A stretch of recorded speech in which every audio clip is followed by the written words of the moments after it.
예수님의 이 비유의 주제는 항상 기도하고 낭망치 말아라. 이것이 기도 주시는 비유의 주제입니다. 항상 기도하고 낙심하지 말고 기도해라. 네, 우리 신앙생활 하는 사람은 항상 기도해야 된다, 늘 기도해야 된다, 쉬지 말고 기도해야 된다, 다 알고 있습니다. 그런데도 생활해보면 잘 되지 않습니다. 정말 기도를 가장 깊이 알고 기도를 많이 해야 될 성도들이 기도를 잘 안 합니다. 몰라서 안 하는 거 아니죠. 왜 그러면 기도를 하다가 중간에 쉬게 될까? 왜 포기하게 될까? 제가 한 이유를 한번 생각해 봤거든요. 왜 기도가 중단에 쉬어질까? 첫째 이유는 이런 게 아니겠나 생각이 드네요. 읽어볼까요? 하나님이 내 기도를 안 들어주셔요. 이런 생각으로 중간에 다 포기하는 겁니다. 다른 사람은 뭐 교회 와서 별로 헌신하는 것도 없고 열심히 안 하는데 저 사람은 기도가 응답이 잘 되는 것 같은데 하나님 내 기도는 잘 안 들어주시는 것 같아요. 다른 말로 표현하면 하나님 날 기억하지 않을 거야. 하나님 날 버렸을지도 몰라. 이런 굉장한 불신앙이 마음을 잡기 때문에 기도가 중단이 되는 거예요. 하나님 내 기도는 안 들으신다는 거예요. 그래서 낭망하게 되는 거죠. 두 번째 이유는 또 이런 겁니다. 한번 읽어볼까요? 이 기도 이거 언제까지 해야 되나 이거. 1년에도 3년에도 5년에도 별로 기도의 응답이 없으면 사람들이 기다리는 게 힘든 겁니다. 인내의 한계가 오는 겁니다. 아이마 기도 그만 접어야 되겠다. 그래서 그만 바쁘다는 핑계로 기도를 쉬게 되는 것이죠. 기도가 응답이 되지 않으면 사람들이 희미해하죠. 신앙도 희미해지고 확신도 희미해지고 정말 힘든다. 이쯤 기도 접자. 이래서 기도하다가 중단에 쉬어버리는 거예요. 또 세 번째는 이런 이유가 있습니다. 뭐라고요? 하나님도 뵐 수 없을 거야. 내가 당한 일이 너무 크기 때문에, 내가 당한 환난이 너무 큰 거기 때문에 기도를 간절히 시작했다가도 이거는 하나님이 안 될 것 같아요.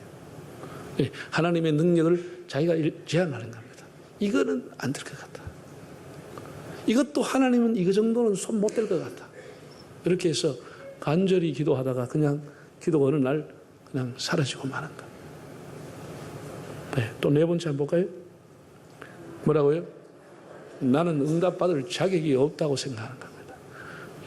이 기도가 하루아침에 이루어지는 게 아니고 그러니까 6개월, 1년 계속 기도하다 보면 계속 죄를 짓다 보면 기도는 사라지고 회개하는 기도가 자꾸 하다 보면 아이고 내 같은 죄인에게 이 기도 해봤자 응답이 되겠나? 응답이 되겠나? 내가 생각해도 회개할 거리밖에 없는데 자꾸 청구서 올린다고 되겠나?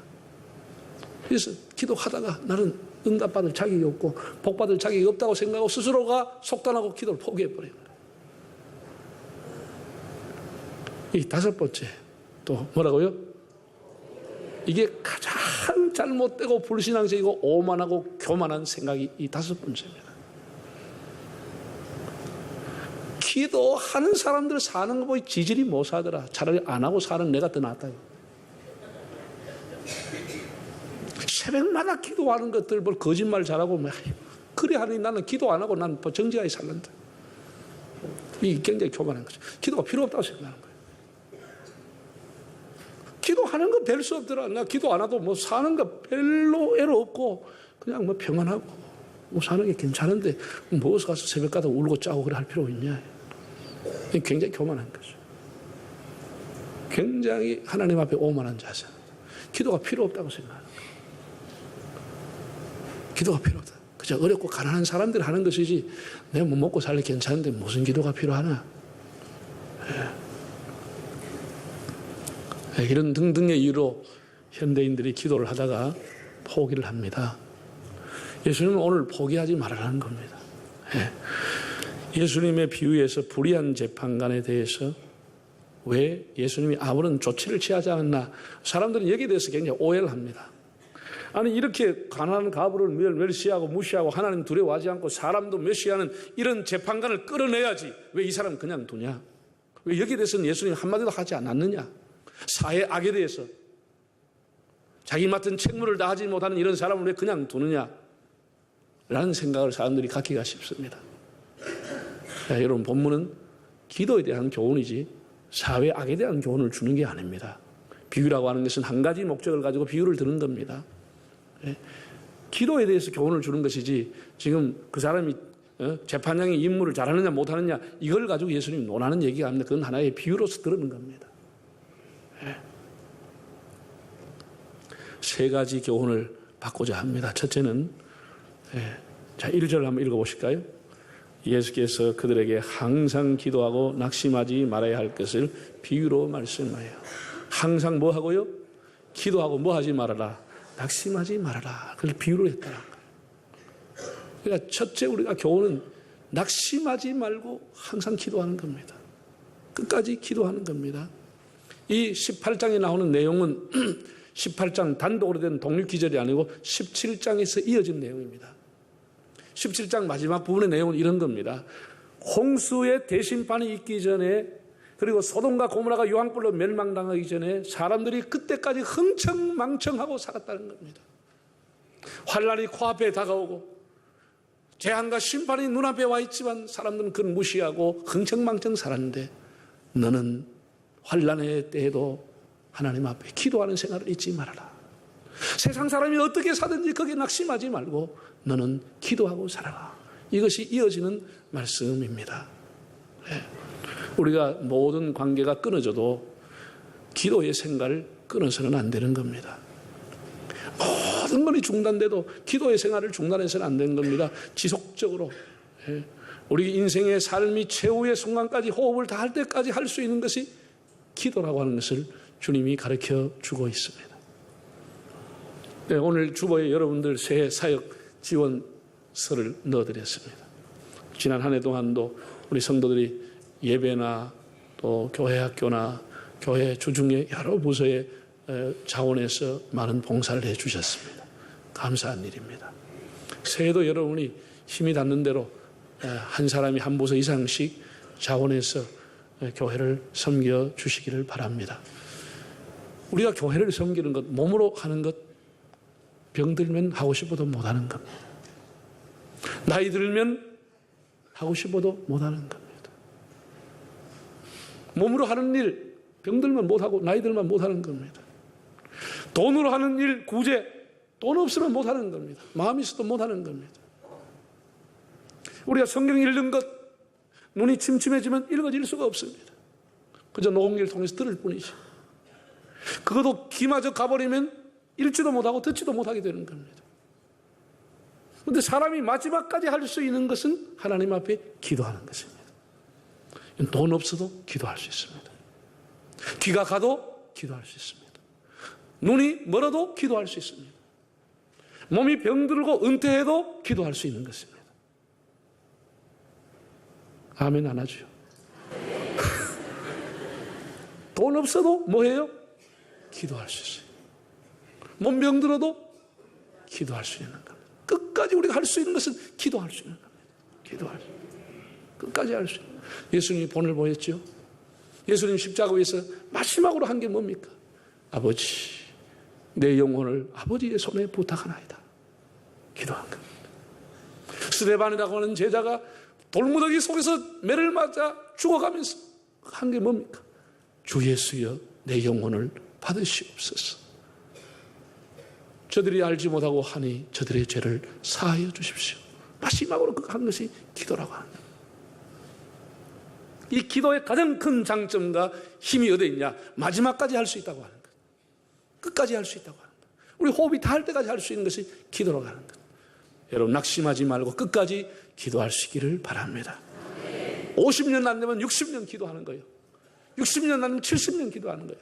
조지 뮬러라고 하는 사람의 책을 보면 이런 기적이 나옵니다. 굉장히 감동적입니다. 세계에서 가장 많은 응답을 받고 평생에 3만 5천 명 이상의 응답을 받았다는 조지 뮬러, 수많은 과학을 키운 사람입니다. 그가 60년 기도해서 응답받은 사람 두 사람이 있습니다. 60년. 하나는 60년, 하나는 61년. 60년의 기도받은 것은 자기 친구입니다. 자기 죽기 직전에 그 사람 하나님 앞에 돌아왔습니다.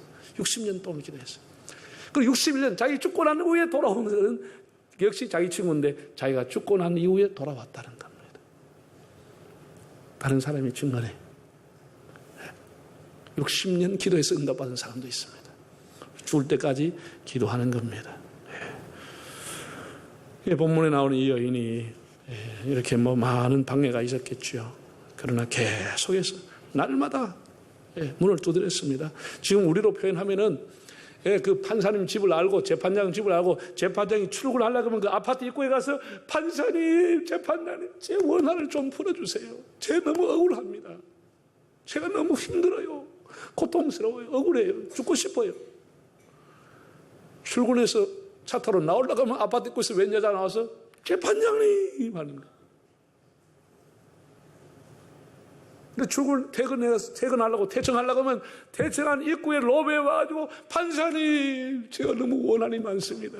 제 얘기 좀 들어주세요. 이렇게 하는 거예요. 그걸 하루 이틀 아니고 한 달, 두 달 계속 하는 거예요. 여러분, 이 여자로서는 할 수 있는 게 그거밖에 없는 거예요. 돈이 있으면 변호사를 살 텐데 돈이 없지, 가난하지. 무슨 일인지 모르지만 증거를 채집해야 되고 목격자를 증언하는 사람을 만들어야 되고 그것도 법원에 가서 유가 원칙에서 언제 이런 일이 일어났습니다. 설득하고 오사하고 설명했는데 그럴 능력이 없지. 증거를 만들 수도 없지. 사람들이 가난하니까 아무도 증거는 안 써주지요. 그러니까 이 사람으로서 할 수 있는 것이 재판장에게 하소연한 것밖에 할 수 있는 길이 없는 거예요. 그래서 간청하는 거예요. 내 원한 좀 들어달라고. 내 억울한 사연 좀 풀어달라고. 그런데 이 재판장이라고 하는 사람이 성경에 기록이 됐지만 하나님을 두려워하지도 않고 사람을 무시하는 사람이었어요. 돈 깨나 있는 사람, 뱃을 깨나 있는 사람이 와서 자기한테 부탁해서 들어줄 동 말 동인데 가난하고 가보가 와서 자꾸 하니까 안하 무인이야. 사람이 눈 내리 깔고 보는 거예요. 안하 무인이야. 눈 아래 다 있어. 뭐 이런 게 와가지고 시끄럽게 떠들어. 안 들어주는 거예요. 그 사람이 재판장이면 공의롭게 재판하든지 약자를 보호해 주든지 그 사람이 사연을 들어주든지 하는 것이 자기 책무지만 안하 무인이야. 귀찮네, 쫓아내. 안 들어주는 거예요. 참 기가 막힌 사람입니다. 성경에 읽어보면 이 사람이 그 얘기 원한을 들어줍니다. 들어주는데 들어주는 동기가 매우 불순하기 짝이 없습니다. 정말 그 약자의 소리를 들어서 그 사람의 원한을, 고통을 풀어주기 위해 들어주는 게 아니고 뭐라고 들어줘요? 이 여자가 그냥 두면 번거롭게 해서 나를 괴롭게 하리라. 결국은 자기가 괴로움 안 당하라고 해주는 거예요. 그 여자 사정 때문에 들어주는 게 아니고 내 귀찮다면 아이고 날마다 와서 저 꼬라지 보기 싫어서 해줘야 되겠다. 괴로움을 당하니까. 굉장히 이기적입니다. 자기가 괴로움 더 이상 안 달라고 하는 것이 그 여자 사정 들어주려고 하는 게 아니에요. 기가 막히죠. 귀찮았어. 헬라를 보면 괴롭게 하리라 하는 말이 히포피아조라는 단어로 되어 있는데 이 말의 의미가 뭐냐면 눈티를 친다는 거예요. 가만뒀다는 어디 돌이 날아 눈티 칠 거거든. 이게 괴롭게 하리라. 가만 안 뒀다는 어디 계란이 한 통 날아올까 칠 거거든, 눈티를. 그래서 눈티 안 맞으려고 해주는 것이지 그 여자의 아픈 사정 때문에 해주는 건 아니에요. 들어주는 것조차도 자기를 때문에 들어주는 거예요. 자기 편하려고 들어주는 거예요. 이렇게 이기적인 겁니다. 사람은 이렇게 이기적인 겁니다.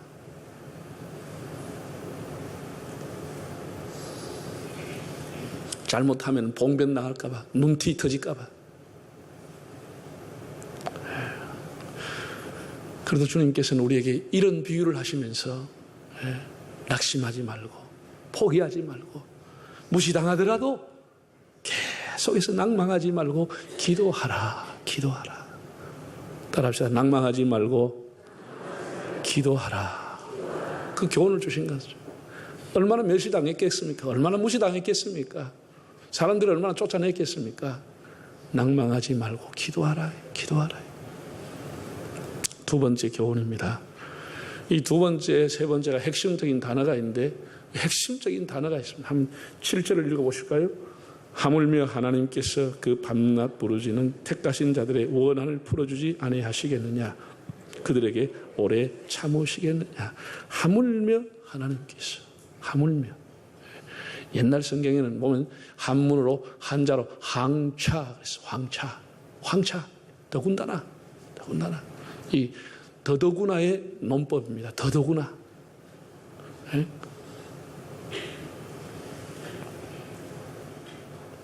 하물며 하나님께서 이렇게 말하죠. 짐승도 지 새끼를 기호하는데 하물며 사람이랴. 더더구나 사람이겠느냐. 그런 얘기죠. 이렇게 악한 재판관도 그 사람이 소원과 원한을 들어줬는데 하물며 선하신 하나님이 들어주지 않겠느냐. 세상에 하나님을 그 악한 재판관에다 비유를 했습니다. 그러면서 안 들어주실 리가 없다고 하는 것을 이렇게 표현한 겁니다. 하나님 반드시 들어주신다는 거예요. 하물며 안 들어주시겠느냐. 네. 성경에 하물며라고 하는 단어를 용법이 쓰인 예가 있는데 예수님이 그렇게 하물며라는 용어를 사용했죠. 여러분 생각나는 게 뭐가 있어요? 모르겠는겨. 공중의 새도 하나님 먹이고 들에 핀 꽃도 하나님이 입히시거든. 하물며 너희일까 보냐. 하물며 너희일까 보냐. 염려하지 말아라. 공중의 새보다 들에 핀 백합보다 더 귀한 하물며 너희일까 보냐. 또 이렇게 말했습니다. 악한 나비도 자식에게 좋은 것을 줄 줄 알거든. 하물며 하나님께서 구하는 자에게 좋은 것을 주시지 않겠느냐. 성령을 주시지 않겠느냐. 하물며. 하나님께서 우리에게 더 좋은 것을 주신다고 하는 그런 말씀입니다. 여러분 왜 하나님이 구하는 자에게 주실까요? 왜? 구하는 자가 받고 찾는 이가 찾고 두드리는 그 사람에게만 하나님 주실까요? 하나님은 사모하는 자에게 은혜를 주십니다.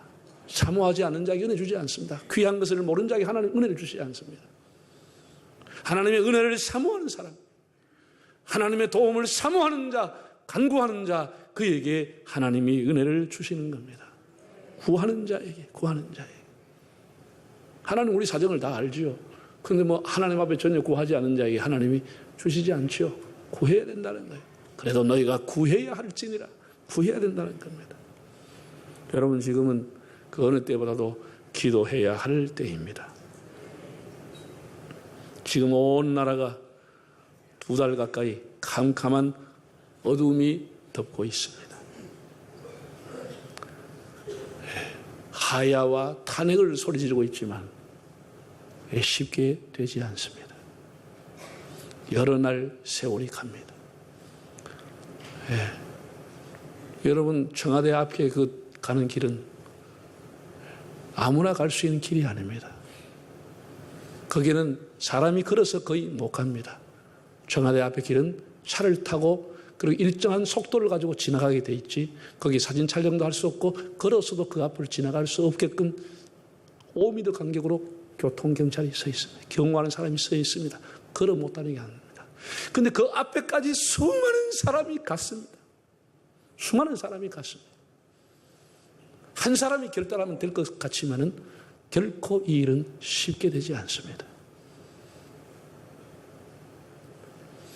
우리가 불의를 이길 수 있는 것, 권력을 이길 수 있는 것, 오늘 예수님 뭐라 그랬죠? 기도하는 사람이 불의의 재판관을 이기는 겁니다. 기도가 권력을 이기는 겁니다. 기도가 이기는 겁니다. 기도가. 하나님 앞에 우리는 늘 뭐 하는 거요?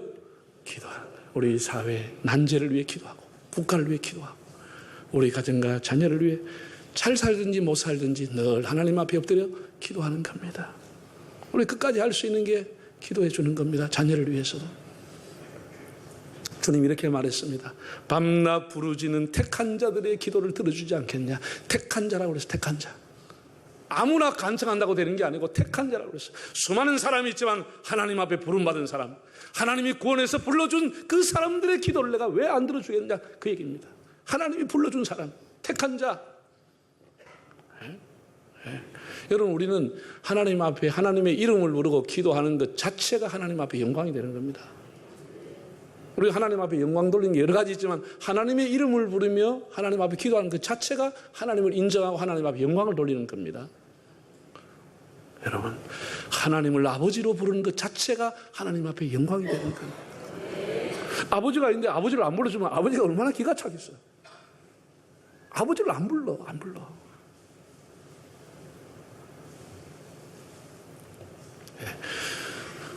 마지막 세 번째입니다. 세 번째 한번 8절을 읽어보실까요? 내가 너에게 이르노니 속히 그 원한을 풀어주시리라. 그러나 인자가 올 때 세상에서 믿음을 보겠느냐 하시니라. 그러나 인자가 올 때 세상에서 믿음을 보겠느냐. 이 너무 가슴 아픈 얘기입니다. 하나님이 그 하물며 믿는 자의 기도 들으지 않겠느냐, 택한 자의 기도를 하나님이 안 들어주실 리가 있겠느냐라고 하시면서 하셨던 말씀. 그러나 내가 올 때 끝까지 기도할 사람 몇이나 있겠느냐, 그 얘기입니다. 그러나 그럼에도 내가 반드시 들어주지만 그럼에도 끝까지 기도하는 사람 몇이나 있겠느냐, 참 믿음으로 기도하는 사람 얼마나 있겠느냐.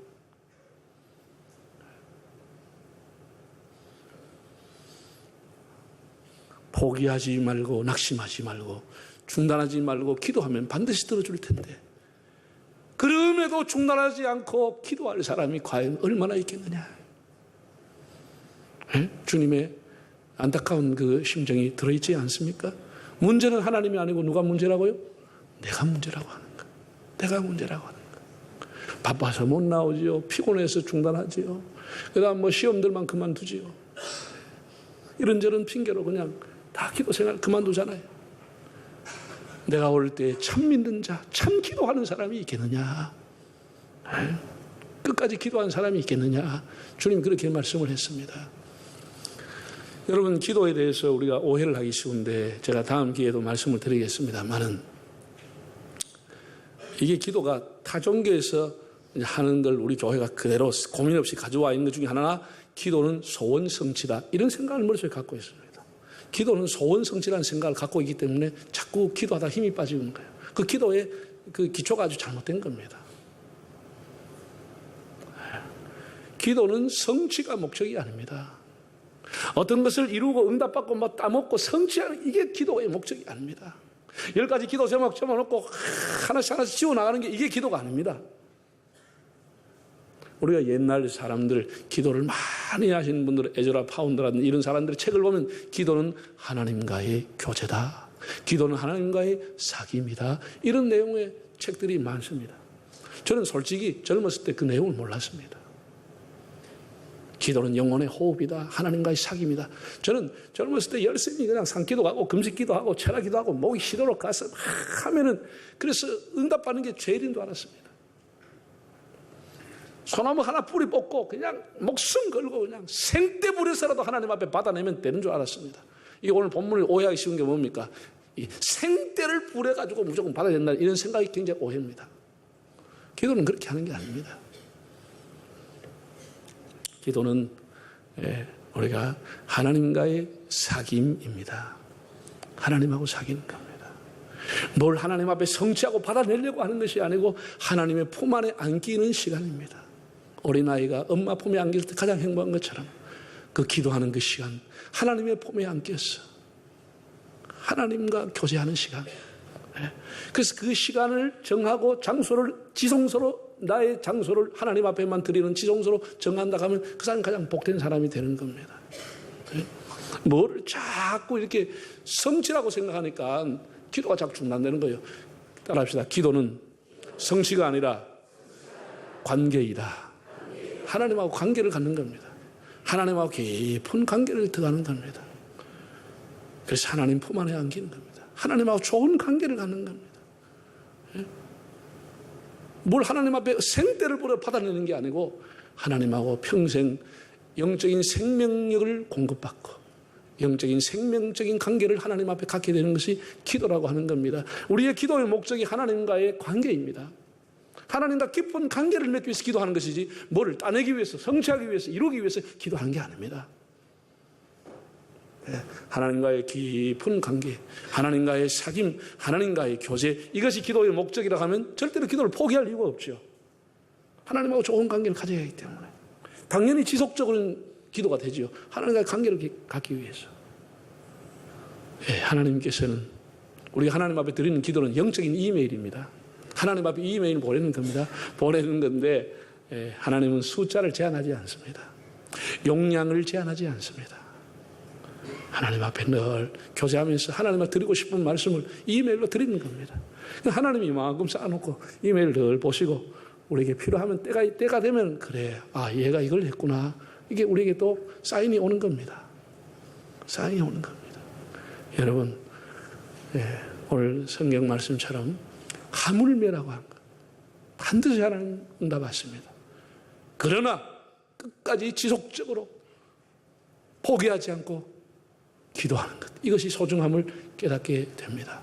하나님과의 사귐, 하나님과의 관계에 깊이 들어가는 기도를 통해서 주님과 교제하며 살아가는 여러분의 삶이 되시기를 바랍니다.